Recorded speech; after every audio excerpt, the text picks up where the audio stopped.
Begin the current Daf, Mesechtes Bava Kama Daf Kufiyat Gimel begins 7 lines down at the top of the Amud, where the Gemara is in the middle of a discussion with regards to court cases. We really got into this conversation regarding when we're discussing Kiyum Shtaros, which we were talking about regarding accepting testimony Shaloi B'fnei Baldin. The Gemara got into that conversation because we were talking about Ketanim. Ketanim are really like they're not there. And could you go ahead and collect when the children are, when you're collecting from a child? So that got us into this conversation, Shaloi B'fnei Baldin, which got into regarding Kiyum Shtaros Shaloi B'fnei Baldin, which then that got us into conversation. If the guy is like screaming and saying, "Hey, don't be Mekayim the Shtar because give me time," and then we got into the whole conversation regarding giving time and how long is the due process regarding like, okay, you know, how much time are we going to give you, and then we excommunicate you, and then we write a document that we collect from the assets, and that's what the Gemara is discussing regarding that theme about due process to collect from someone who is stalling in the court process. Throughout the entire world should be Ilin Neshamos of the Tata and the Shver. So we're discussing today's daf are. The next Mishnah continues on this theme about stealing, but in a secondary way. Ain't pertinent. You can't get change. Not from the box of the tax collectors, other types of collectors.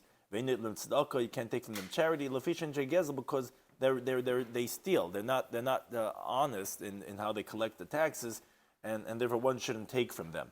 Which that gets into the whole conversation regarding din machus adina, regarding what do you mean? What's taxes is government law? Well, why is that considered dishonest money? Which gets us into a conversation regarding gezlakim, stealing from an idol worshiper, and the Gemara makes an important differentiation, which is bigzeli aser, that yes, you're not allowed to steal from a non-Jew, but bafkois halva mutter. But just to exclude yourself from paying back a loan would be permitted because that's a passive versus an active act of stealing.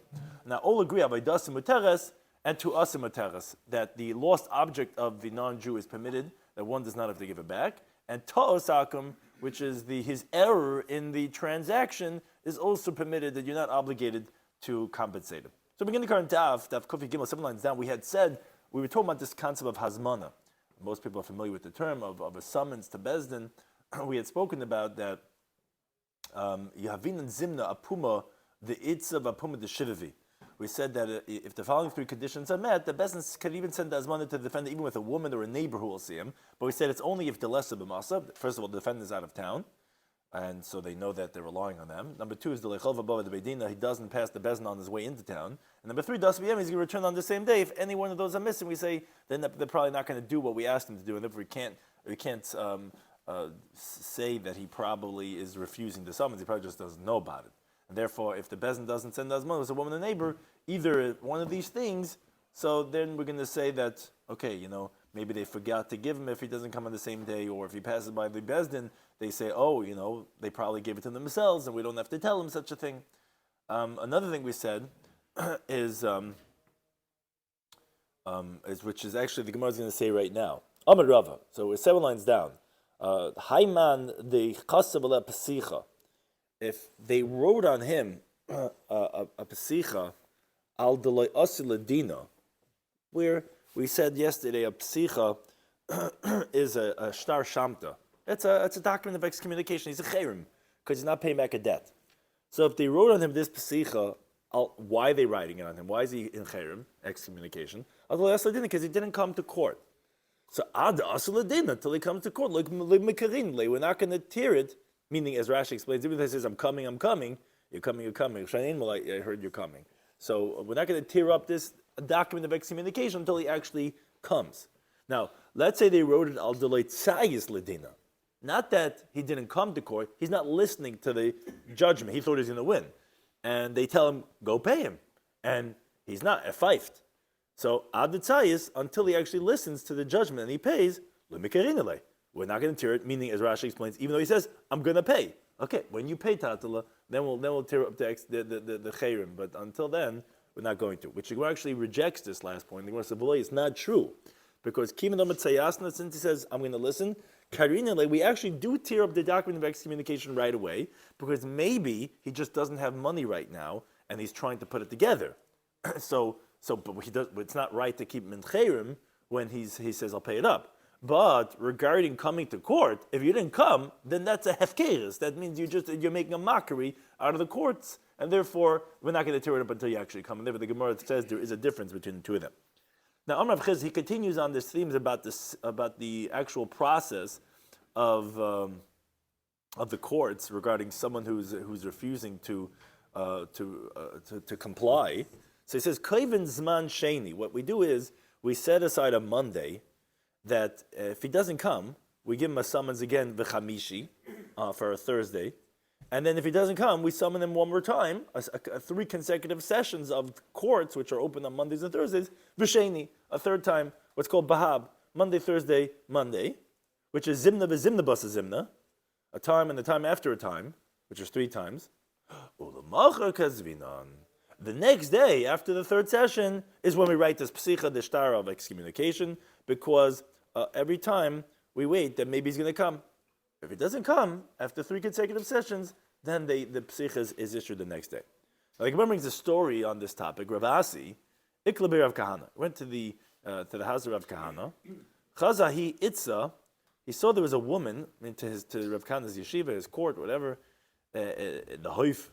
Chazahi Itza, he saw this woman, the Azmul Ladina Befanya. She was summoned to a court case in the evening. Ubitzafra Kasav Lepsich in the morning, since she didn't come, he already wrote her on her ashtar shamta that she was excommunicated. Amalei said to him, doesn't the master hold the Hadam Rav Chizda, the halacha that we just quoted from Rav Chizda, Koivin Zman Sheni v'chamisha b'sheni? How could you get excommunicated the next morning? It has to be a Monday, a Thursday, a Monday. So Amalei says an interesting difference. He says, Hanami Legavra, when do we say you need a Monday, Thursday, Monday, is when we're talking about men, males. The honest, situations, are beyond his control, that he can't be in town. He's busy, business, something. But a woman, keeping the Isa b'masa, since she's always in town and she doesn't come, she's automatically a rebellious one, and then the next morning, you could already excommunicate her. Now, Rabbi Yehuda, he says, another qualification is lo yavina zimna. We don't give a summons. Lo b'yemi Nisan, not in the month of Nisan, but lo b'yemi Tishrei, not in the month of Tishrei. Why? So Rashi tells us because that's the seasons of the harvest and of the meaning of the grain and of the wine. So that's times when they're busy harvesting their crops. And lo b'mali yom tava, not on erev Yom Tov. Shabbata, and not on Erev Shabbos. Those are times when, again, people are busy with preparations. It's not appropriate to summon them right then, like I expect them to come and drop everything to the court.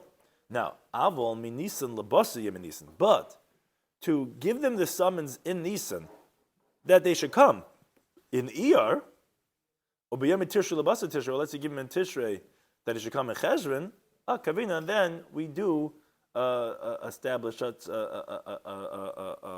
thing to send to the defendant. Now, however, mimali shabsa labasa mali shabsa, but to send him a hazmon on Erev Shabbos for even after Erev Shabbos, meaning that it should come, let's say, on Monday, lekavinan, that we don't send. What's the reason? Because he's too occupied and he might forget about the summons because he's busy running and saying, where'd we put the candles and where's this and where's the cover to the crock pot, whatever. So because of that, you can't even send it for post Shabbos. Now, Rav Nachman, he says, moreover, lo yavin and zimno, we don't send a summons. Lo lebnei kala bakala. Now, kala doesn't mean a bride. There was a drasha that was said every single Shabbos. That was with the Rav with Darshan, and everyone would come. So we don't tell him, come on Monday to the court case, because guess what's going to happen?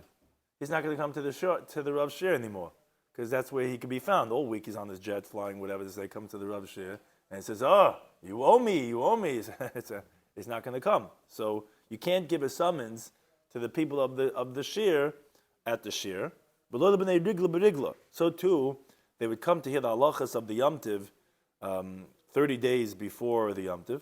We're having now Purim Katan tonight. There's a Shleish Yom Koyim Machagas, one of the pshatim they say in Purim Katan, which is the Greisa Oyrus on Purim Katan. It's Shleish Yom Koyim Machag. So they would come and they listen to the shir, You can't give a summons at the shiur because again they're not going to come to the shiur anymore. Halavai would be the other way; they would pay up, but no, they would just stop coming to the shiur. So you can't give a summons then. Now kiyaba asu, when there would be the people that had claims, they would come to Kamid Rav Nachman in front of Rav Nachman on the day of the Kala, the day of the big shiur, that they wanted to say, oh, your guy in your community, he what do you mean? He owes me $5 million. Listen to what he would say. He would say, you think for your judgment, that's what I gathered my community guys to come to my shiur? So that's not why I gathered them together, that you could say, oh, now I finally could get him and give him a summons.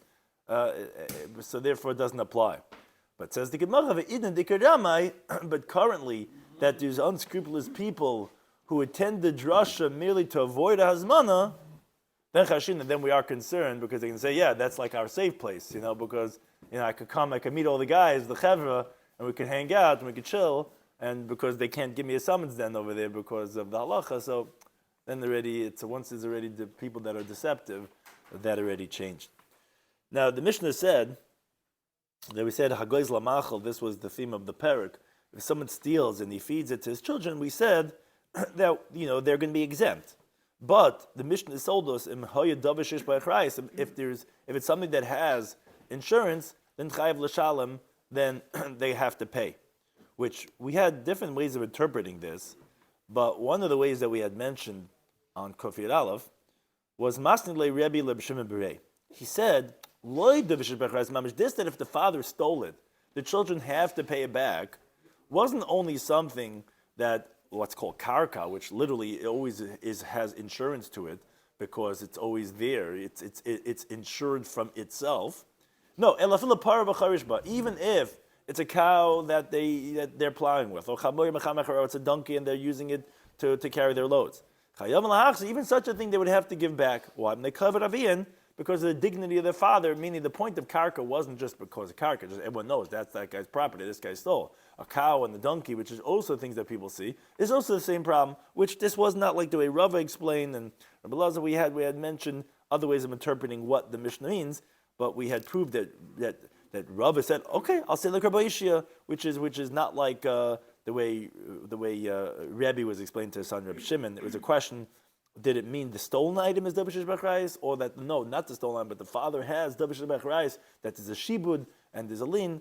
The way Rebbe explains it, obviously it's talking about the stolen item itself, and that is even not even karka, just anything that is well known. Now, related to this, Boimenei Rav Kahana Merab, he had an interesting question on this halacha.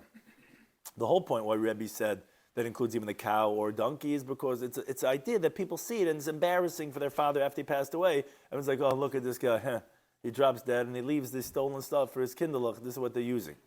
Now, what's with mita or mesa balau? What's with a bed that a couch like they recline on, or shulchan v'oichelav, or a table that they eat on it? What's the halacha? In other words, like Rashi explains the question, that since this is something that's inside a person's home and it's not out there visible for the whole world like a cow and a donkey, so maybe it's not so disgraceful to their father and therefore they don't have an obligation to return it. Or do you say that since people come inside the house, people come inside for a kiddush or for a chas v'shalom, like a shiva or whatever, people come in and it is disgraceful, so maybe that would also be included in the chiyuv of them to return this stolen item. So on that Amaloi, so Rav responded according to Pasuk in Mishlei, Ten l'chacham v'yech, give to the smart man, he'll get even smarter. Meaning, which Rashi explains, maybe we're not so smart to know what the answer is, just like a cow and a donkey, so too is the table and the couch. It's the same idea.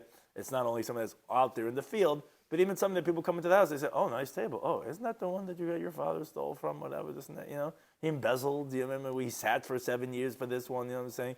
So that's also going to be zilusa of the avuin, and therefore they have an obligation to return that.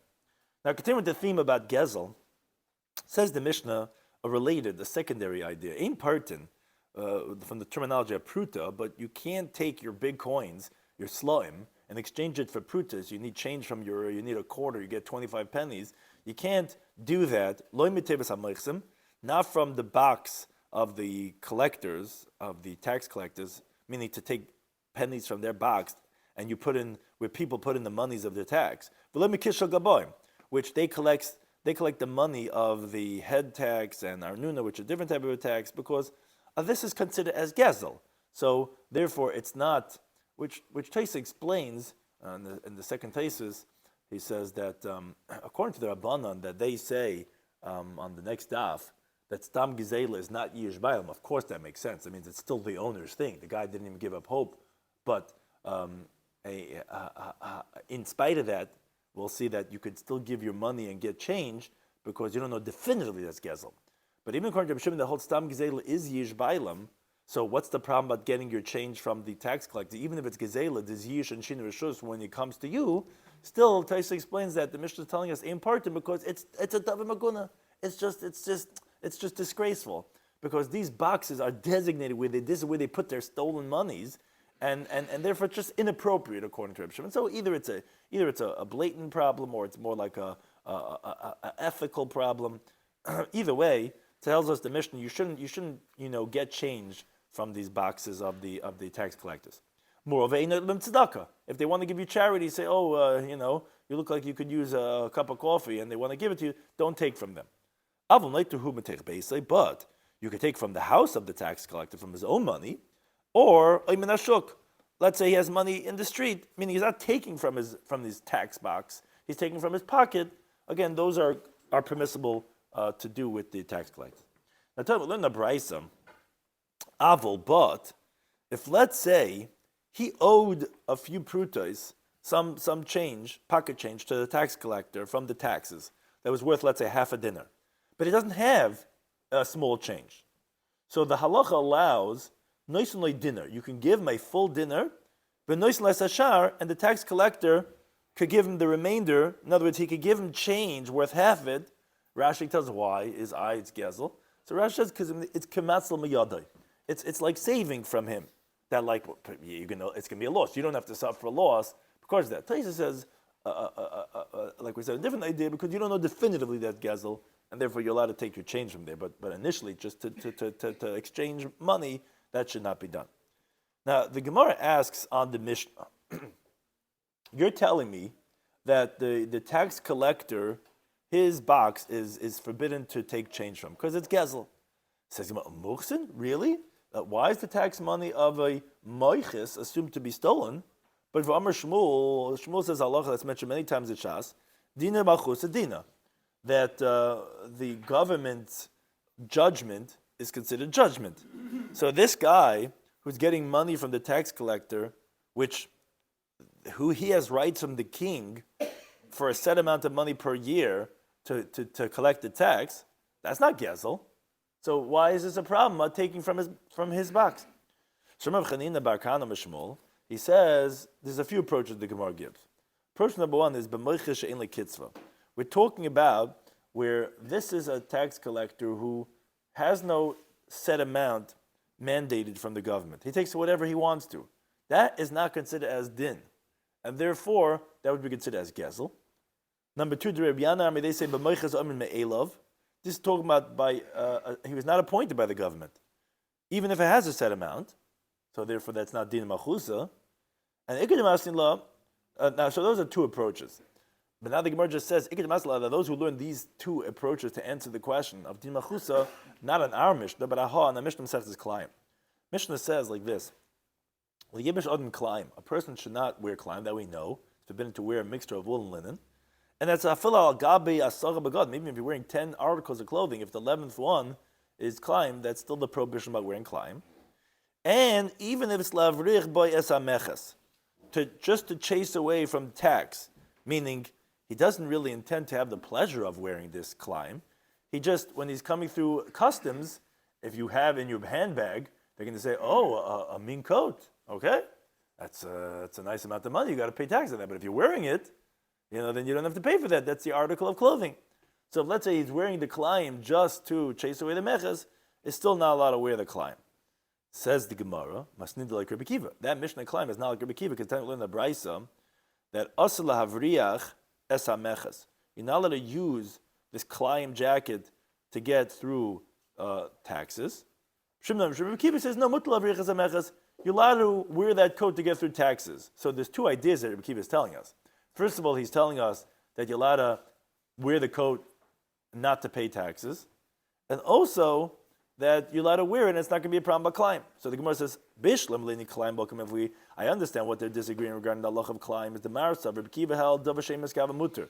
Something that's unintentional is going to be permitted, and therefore you could even wear it, like the top Taisa says. You don't even have to say that even that you could just drape it over. You could actually even wear it. It's not. You don't have to be just on your shoulders, because it's unintentional. Like we pass in like Rabbi Shimon throughout Shas that davar she'emes gava is muter.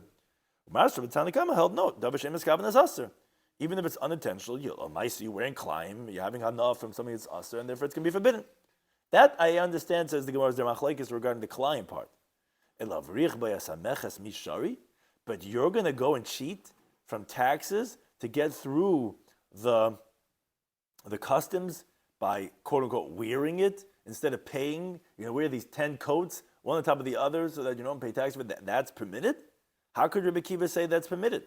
But Shmuel says, Dina Machusa Dina, the judgment of the government is judgment. Comes out, he's stealing the taxes, which, as Rashi explains, really, who do you pay the taxes to? You pay the taxes to the Jew who received the rights to collect the taxes from the non-Jewish king permittedly, because he paid for the rights. The Jew said, I'll give you 10,000 gulden, and I have the rights to, this is how they used to do it, and I have the rights to collect the taxes. The king didn't want to be busy with this, trying to be in charge of that. So you give it over to the private sector, and he pays for the rights for that. So if that's the case, well then you're stealing from the Jew, because Dina Machus Dina, he has a right to do this. Not considered stealing, it's not considered inappropriate. So on that question, again, we have these two answers that we said. He says, well, answer number one, but we're talking about that this guy collects more than the government's mandate. It's unlimited. That's not something that's considered din machusa.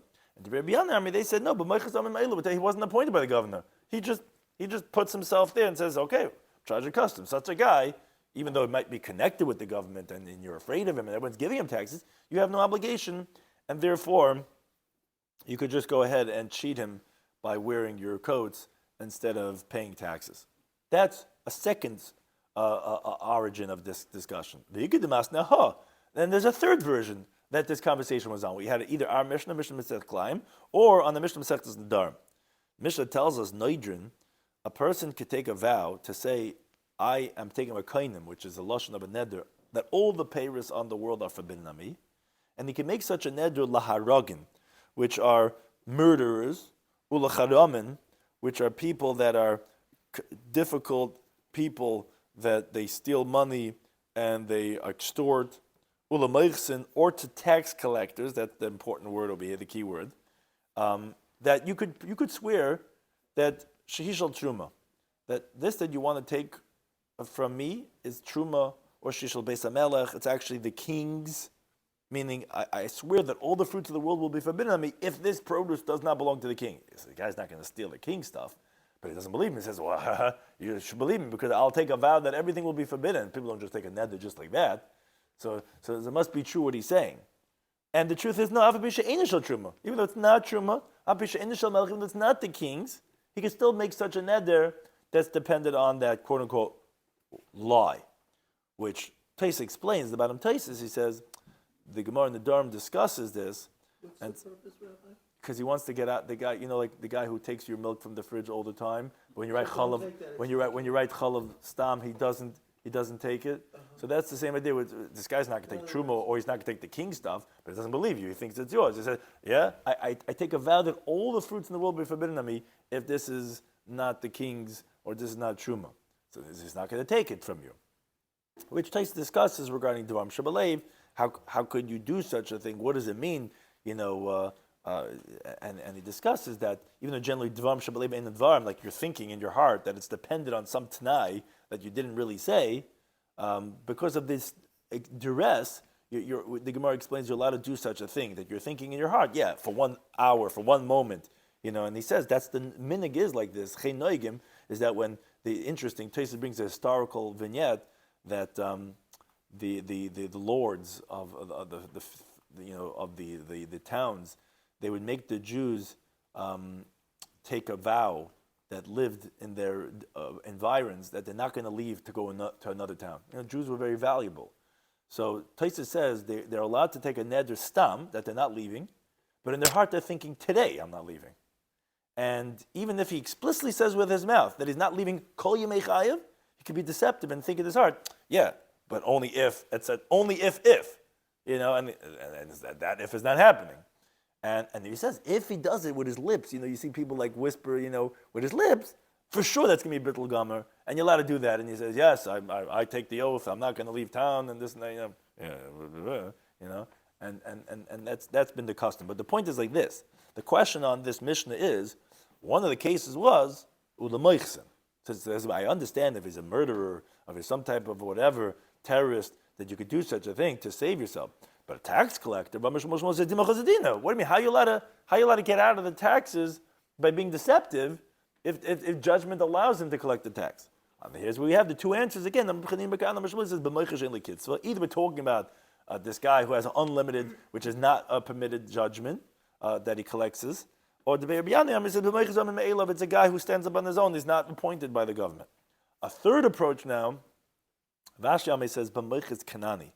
We're talking about where that this tax collector is Rashi actually adds on the words anos, but he's a non-Jew, and we don't have to be concerned if you steal from him where there's no chil Hashem, where if he doesn't understand that you're lying, you're allowed to go ahead and from this akum, from this kanani, you're allowed to go ahead and be deceptive. Why? So the Gemara said, we learned in the Brisa a related idea. Yisrael v'kanani anas shabo ladin. So it's interesting, this word anas, which changes everything. We're talking about halachas about being deceptive with a non-Jew. So the Brisa is quoting us. You have a Jew and a Kanani. It's also used.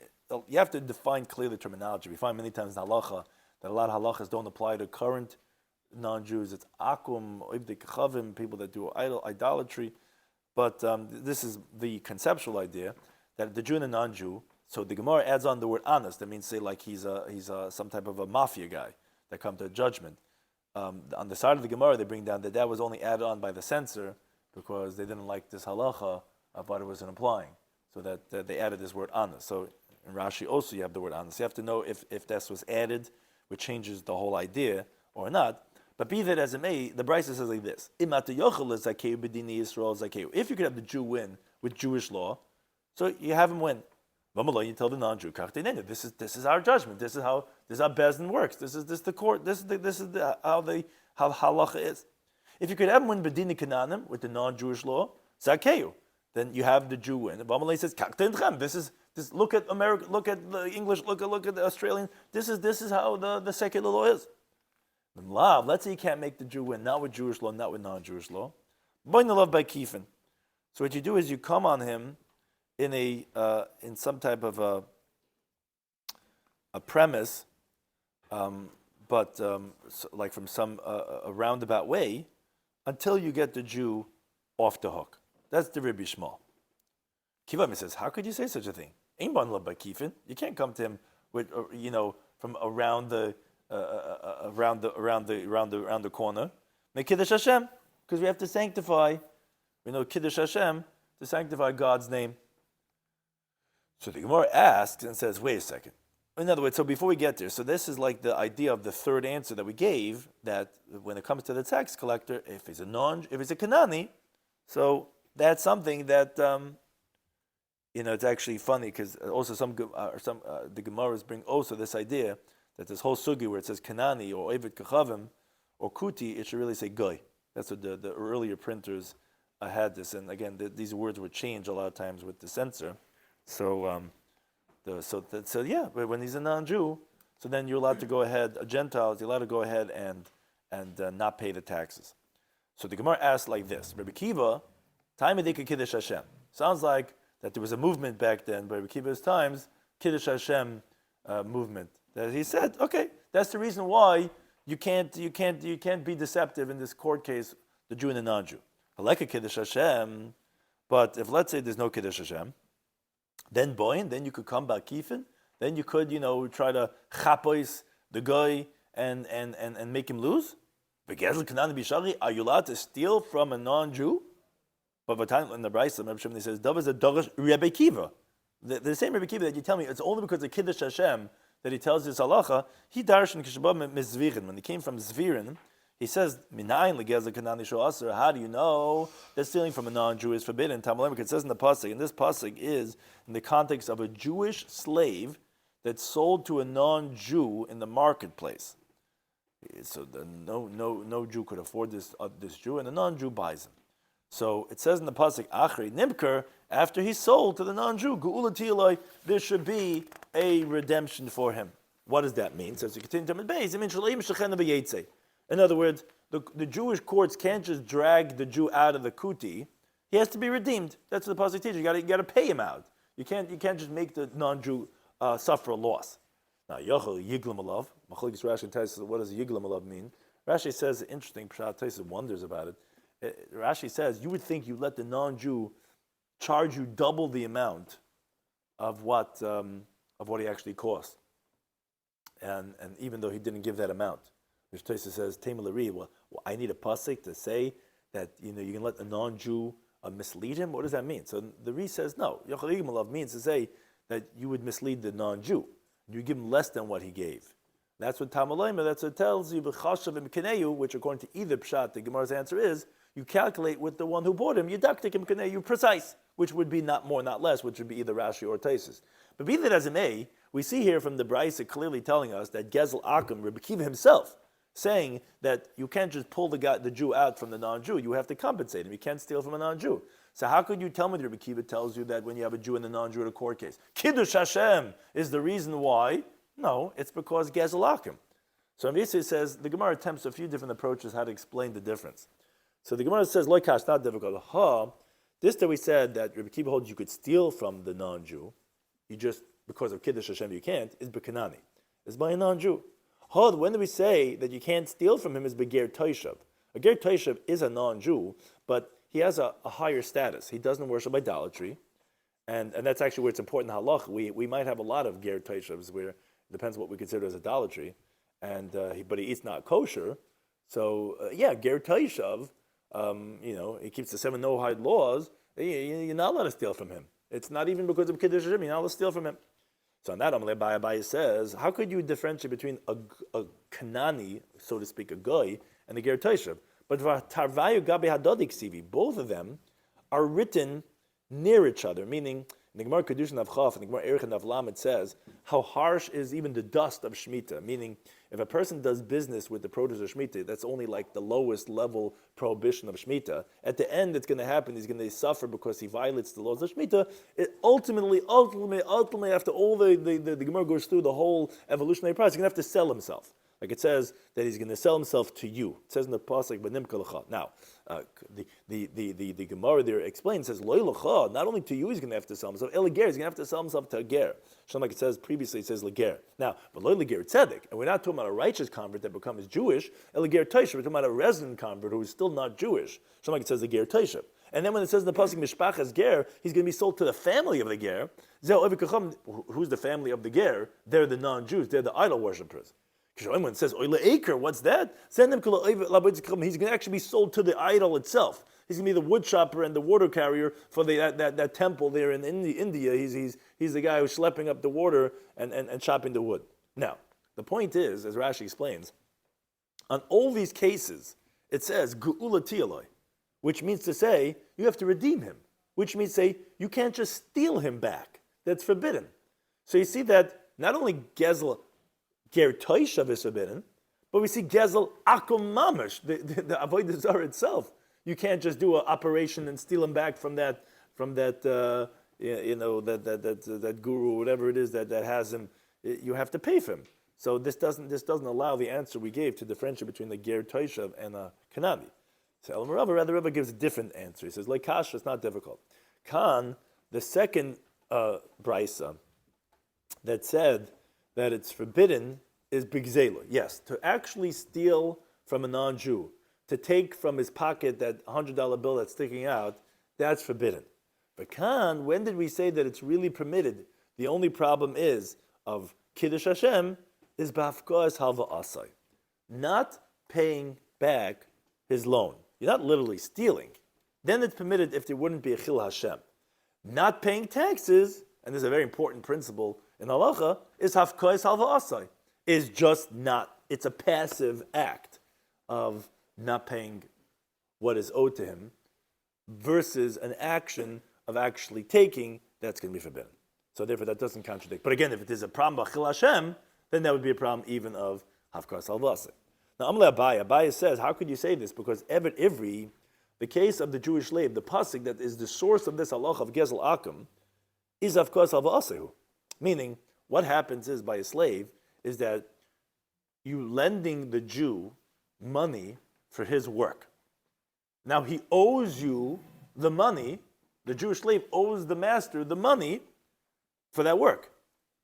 And still Rabbi Kiva says, you cannot forcibly rescue him from the non-Jewish owner. But why not? That's hafkas halva asai. It's very important to how you conceptualize it. You're not taking money away from him. You're not stealing the slave. He doesn't own the slave. He owes money and services because he paid for that. Now you owe him that money. He pays it through the service. So why can't you steal back the slave if that's just hafkas halva asai? So the Gemara says, no, that's actually very important. Rabbi Tamei, Rabbi goes according to his reasoning. Rabbi, who just gave the answer, he would tell you, Lishi Tasai, the Amar Rabbi says, Evet Ibri Gufa Kanoi. A Jewish slave, for those 6 years, you actually own his body. So when you rescue the slave, the Jewish slave, you're actually stealing the slave. It's very interesting conceptually what is happening. The Gemara's Kavamina was, he doesn't own the guy, he doesn't own the Jew. The Jew owes him money. So by the Jew just running away, you helping him escape, you're just not paying up a debt. That would be permitted. But Rava goes according to his opinion, says, no, he owns the body of the slave. When you help him escape, you're stealing actively, not passively, his monies, and therefore that's going to be forbidden. That's considered Gezel Akum. Now, continuing on this theme, how to qualify a monetary type of different ways of not of misappropriating the money of a akum. So Rabbi Gidlam, Rabbi Shimon Chassidei says Gezel Kanani, to steal from a non-Jew, that's also that's forbidden. But if let's say he loses his Rolex, is there laying on the street, that's permitted. You don't have to give it back to him, as the Gemara explains. Because to steal from him is forbidden. You're a professional pickpocket, or you're someone that knows how to slip off some guy's watch without him even noticing. You can't do that. Why? The Rav Huna says, where do we know that robbing from a non-Jew is forbidden? Shema says the pasuk in the bottom. It says, V'chaltes kol ha'amim, Hashem says you're going to consume all the people, meaning Moshe is saying, that Hashem your God is going to give you. Meaning you could wipe them out. When do we say that? That's where when they're given over to your hands. Now when they're not given over to you, meaning in the current state that our relationship is with them, you're not allowed to go ahead and take from them what's theirs. But his lost object is permitted. It says, how do we know that a lost object of a non-Jew is permitted? It says in the pasuk in the bottom, it says you have a chiv of a shavas aveda. It says l'chol avedas achicha, to all the lost object of your brother, which is l'chicha temachzer. To your brother you have to return biyat temachzer lekanani, but you don't have to give it back to a non-Jew. Says the Gemara, wait a second. Maybe say this is only talking about where you didn't pick it up yet, which we know in the halachas of chiv shavas aveda. There's another level of obligation that happens when you pick it up.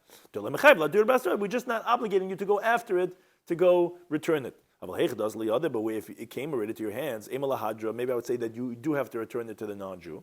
Ravina says no, because look at the pasuk. When the pasuk talks about this idea, it mentions it says that was lost from him, and you found it. Oh, you found it, then you can't turn the blind eye. You have to return it. Now, mitzasa sounds like the asli yadimash, but it sounds like that it already came to his hands, and that's what we say. Then you have to return it to the Jew, but that's only laved zachicha. But to the non-Jew, that even when it came to his hands, he has no obligation to return it to him. Now, Tanya learned the brisa. He says, however, if it's going to be a desecration of God's name, is on camera that they whatever, or they're going to find out that you found this guy's attaché case with millions of dollars. Even his lost object is forbidden to hold on to. Now, Amar Shmuel, he opens up a new category. To usai, what's called ta'isakam, the mistake. which means to say that he owed the Jew owed him money, or whichever way, but or the other way, that he made a mistake in the calculation. He gave him 10,000 instead of 1,000, whatever it is. Where if there's no chil Hashem, there's no desecration of God's name because it's his mistake. It's not my responsibility. Muteris, that's going to be permitted. And the Gemara actually brings very graphic examples of this, of how the Amiram took advantage of the Toys Akum. Kihad Shmuel, Zavin Mekuti. He bought from a Kuti. And again, you have to know all the terminology, who we're talking about. The Kuthians were a specific group. Or you have to know this is interchangeable with Akum, and who's the idol worshiper, and who's not an idol worshiper, Ger Toishav, a guy. But Al Kapanim, he bought from a Kuti, Lakna de Dahava, B'mar de Parzla. Meaning, he bought a golden bowl with the presumption that it was copper. Meaning, he went to some antique store, he walks in, he sees, wow, this is a steal. But yeah, it says at $399. This should be $3,099 because he realizes that this is gold, and the guy's selling it like it's some copper thing.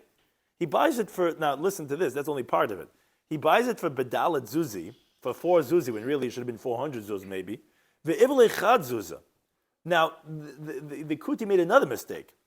That is, when he was paying, he held back 1 Zuz, and he misled him in the calculation that he only took 3 instead of 4. So that was the toys, that was the mistake of the proprietor, and he paid him 3 Zuz instead of 4. Rav Kahana's of Mekuti, he bought from a Kuti, Meiv Esem Chavita B'meya. He bought 120 barrels for 100 Zuz. Not only, Ve'ivli Chad Zuzah. And he swallowed 1 Zuz, meaning like, handing out the dollars, counting out 1, 2, 3, 4, 5, 6, 7. He ended up giving him, 99 instead of 100. Now, Amalei, Rav Kahana said to the Kuti, he says, Chazi, look, the Allah kasamicht, I'm relying on you. I'm not counting it. He wanted to remove himself from suspicion, saying, I hope you counted. He goes, yeah. He puts it in his back pocket. Or, actually, Rashi brings another interpretation. The Kuti said this to Rav Kahana. He says, look, I'm relying on you. He says, yeah, 100, 98, 100. He gives it to him. And this was, again, Toy Sakum. Now, Ravina Zavan Dikla, he bought a tree, Huva Kuti, him, in a partnership with a Kuti, Litzlacha. Why'd they buy the tree together? Because they wanted to chop the wood, valuable, they were selling the wood, whatever it is. So Ravina said to his attendant, Kadim, go quickly, the Aisi Meikare. I want you to bring me the log, the wood from the trunk, for my purposes, which is thicker. Because the Kuti minyana yada. The Kuti, he only knows the number of metrics, how many units there are to get from the tree. But he doesn't really pay attention to how many are thinner, how many are thicker. So quickly get me from the thicker ones so that I'll get 50 of the thick ones and he'll get 50 of the thin ones. Another story, Rav Ashi he was going on the road. He saw that there were these vines, these grapevines in the orchard, and there were these clusters of grapes hanging on these grapevines that were laying there in the orchard. So Amalei Shami says to his attendant, says, look, Zilchazi, go see. Ida kuti ninu. If these belong to a kuti, I see. Bring me those grapes. If it's a Jews, loyasli, then don't bring me those terobin. So Shama hu kuti. So the kuti, the Habi Yosef Babadisa was sitting there in the paradise, he overheard this. Amalei says, what, the kuti shari? What, if it's a kuti, is he allowed to just steal his grapes? Amalei says, no, you're making a mistake. Kuti shakal dame. A kuti, he'll take money from me if I want to eat his grapes. So I could pay him. Yisrael is shakal dame. A Jew won't take money. So it says, I don't want to have, and he's not going to sell it to me. So that's why I said, if it's a Jew, now it sounds like that he was a chapping ice and he just came up with a good teretz, like wisdom and wit. They have these books on the. Tais actually says not. Tais says the Tais de Mazahocha Kamina brings from the Ri. That was always his intention as he responded to the Kuti. And it was not like the Kuti thought that he would steal from him. Because if that would be the case, that he thought that to steal from a Kuti is permitted, that there's no difference between Genev and Gezela, the problem is that this whole sugya only brings stories of those who say that stealing from a Kanani is forbidden. And we don't bring the mandama that's brought actually in Baba Mitzia that holds Gezel Kanani is permitted.